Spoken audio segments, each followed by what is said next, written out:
Meaning of grad. Grad. Grad. Grad. Grad. The word grad can have multiple meanings depending on the context in which it is used.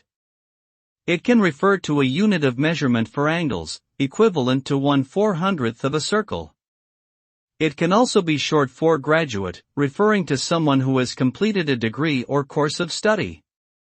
In addition, grad can be a slang term for grade or level in various contexts, such as academic performance or proficiency in a task. Overall, grad is a versatile word with different meanings that are determined by its usage.